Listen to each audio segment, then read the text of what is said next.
Hello, everyone, and welcome back to Ratchet and Clank, specifically the Clank portion. Oh boy. Puzzles. Okay, so Clank sections in Ratchet games are a bit hit and miss. They're never really terrible, but it's a bit difficult to pull off these kind of like slow-paced sections in a fast-paced game. Sometimes they feel like a nice breather. Other times they feel like they stick around too long. Or These are some of the better ones because they're much more puzzly than usual. Like, it's basically just Lemmings, but you kind of just do it in a weird 3D way. Oh, there is a 3D Lemmings like on like Windows 98 or 95, and oh boy, it looks terrible.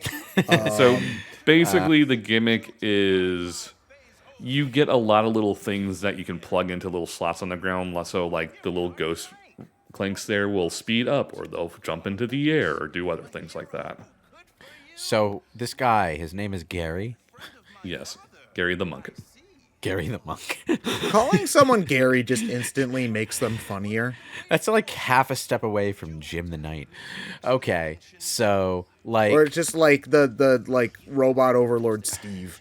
It's like, okay. well, if you're naming someone the robot overlord Steve, you're doing it to be funny. Jim is like the name of the main character in Hide for some reason. I don't understand why. Like, I mean, if James is a fairly medieval sounding name, but like Jim is just like, okay. There are some who call me Tim. Congratulations, Gen Z. Now you get to have Monty Python and the Holy Grail ruined for you too. Yay!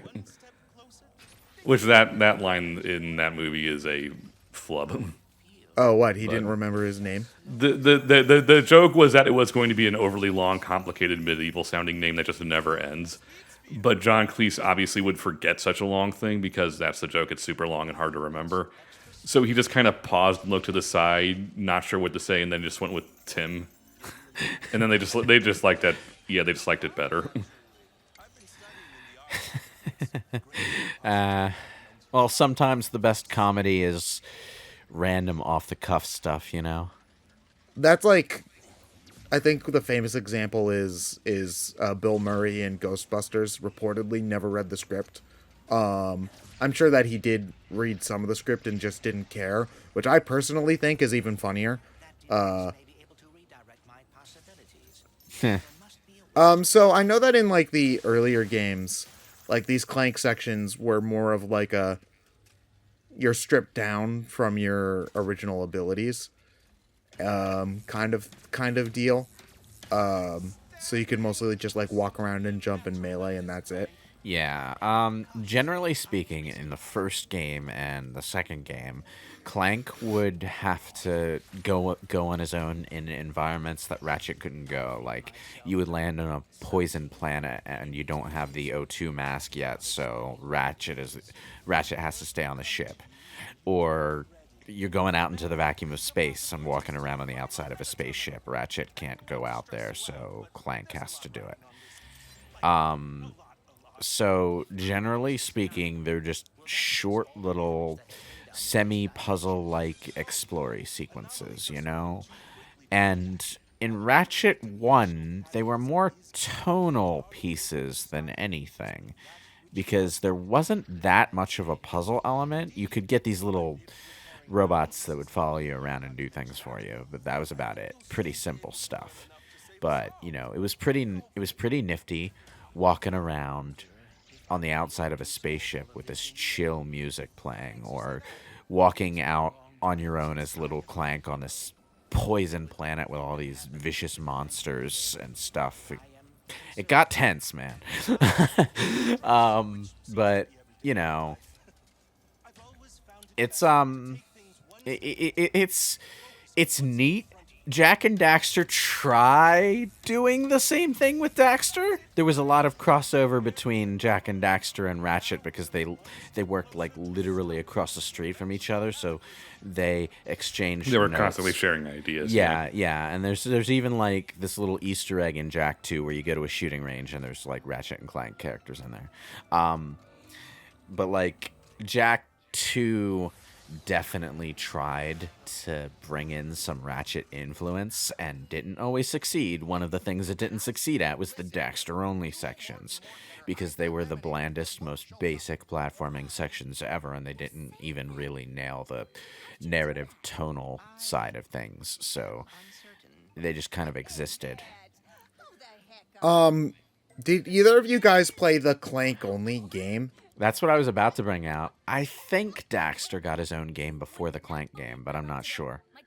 Yeah, Yes, they there both- is a Daxter game that I hear doesn't matter even a little bit. The Daxter game is just what Daxter was up to leading into the start of Jak 2. It is just pure filler, but it's basically Super Mario Sunshine on the PSP, so it's a pretty good game. Oh, Yeah, okay. Sony had this weird thing going on with the early PSP where it was doing like diet versions of their main franchises on the PSP, but instead of just starring the main character, it was always like the sidekick character. Yeah. I mean, it's not a bad idea for a spin-off.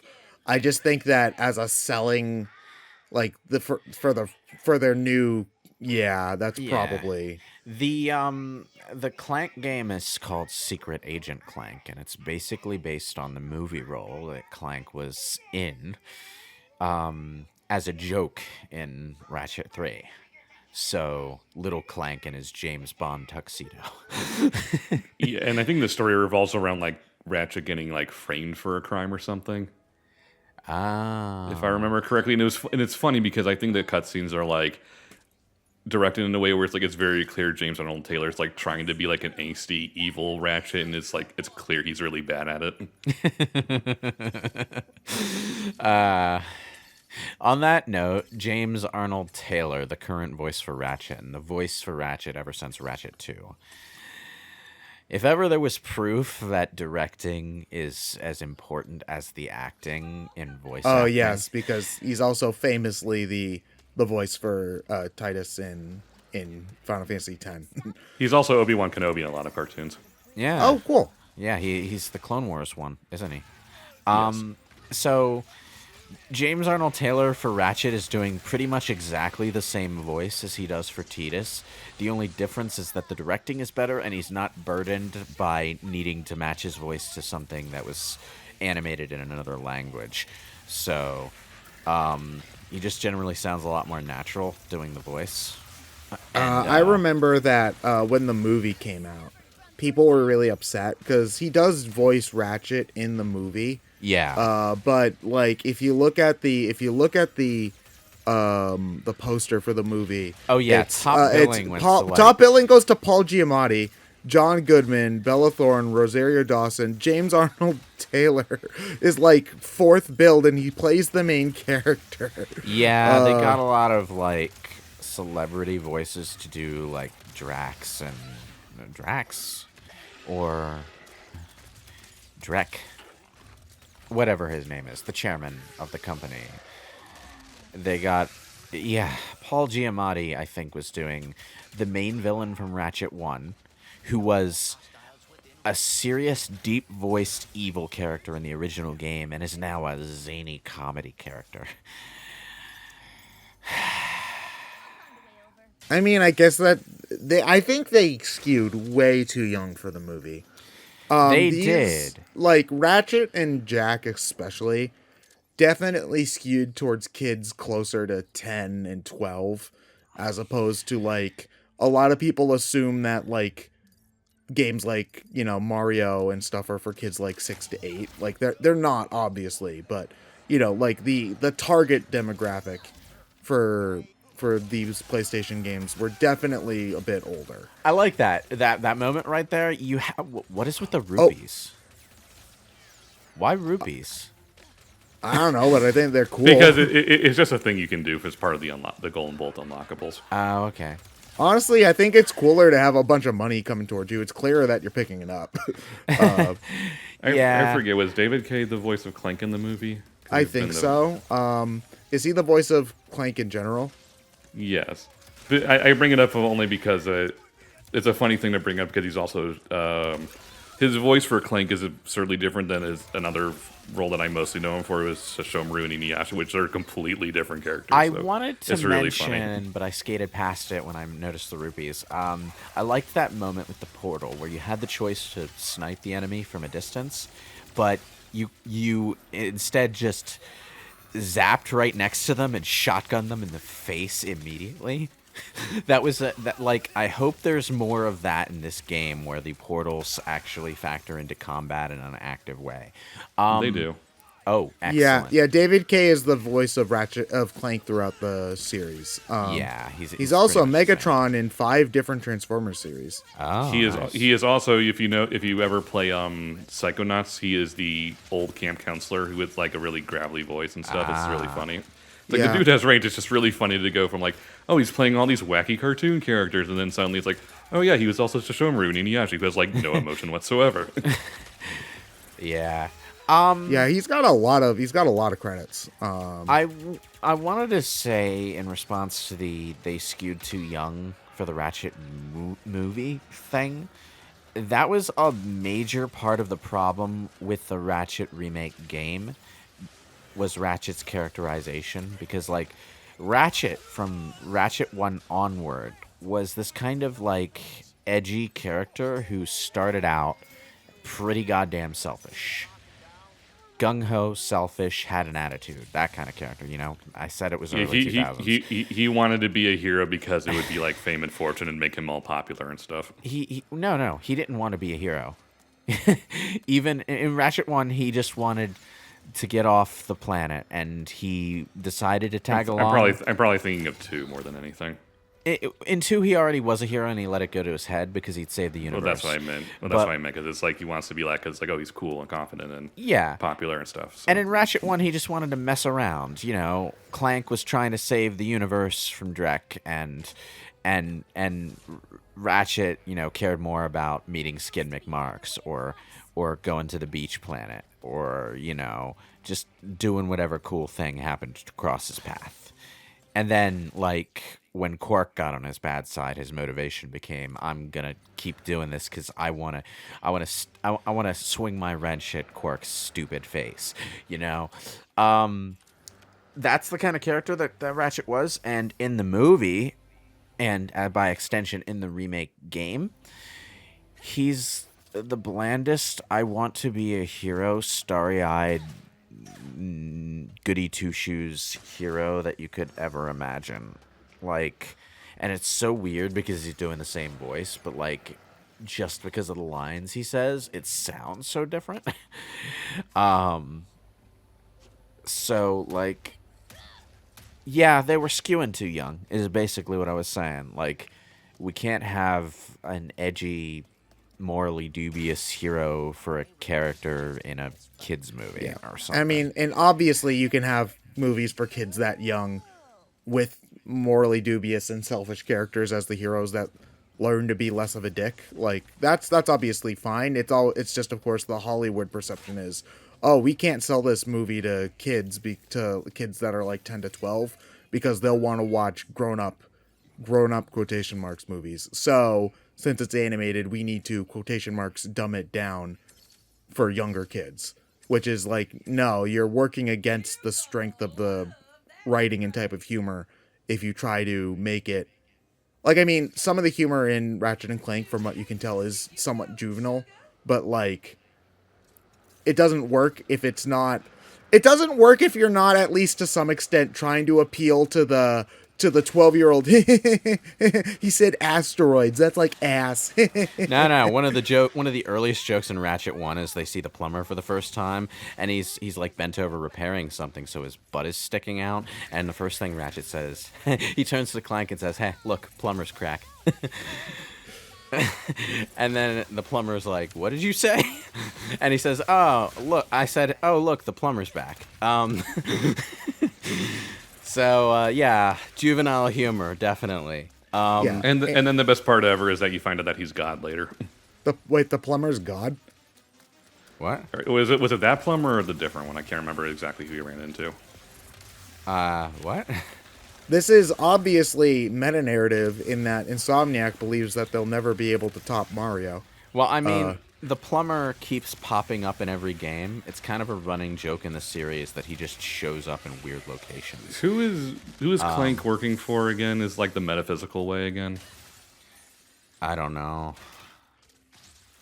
Actually, speaking of Mario, wasn't there like an interview once where like one of the Ratchet devs was like, "We're so honored that Nintendo borrowed our idea for Gravity," and then Miyamoto's like, "What's Ratchet and Clank?"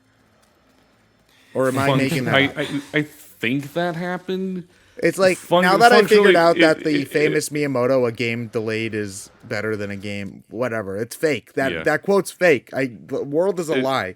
It's a matter more of everyone likes to kind of think they're the ones who come up with things. It's more the problem is Nintendo is so isolated from everyone else that like they don't even like. I'm not sure how much they're even allowed to play other games. I think out of all the Nintendo developers, the only one who ever talks about other games is Sakurai. So it's just kind of like, do you guys even play other video games?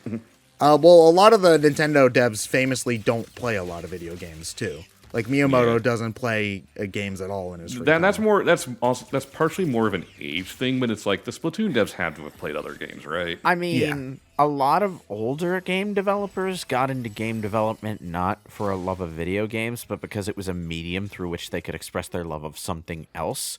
For example, Kojima. It's a creative medium. They managed to break into it, but like Kojima is obviously a movie guy more than a game guy. So that's reflected in his creative approach. You want to know what would actually end up probably being pretty sick?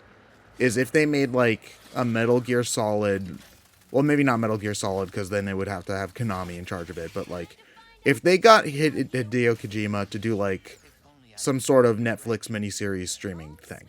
Like, that, I think, is a medium he could probably work pretty well in, because he would have the space to put in whatever weird nonsense he wants, and, like, it wouldn't have to deal with the pacing problems that can sometimes happen when you're listening to codecs for 2 hours. We'd have a live-action scene of an anime-length monologue, and it would be the first live-action version of Dragon Ball.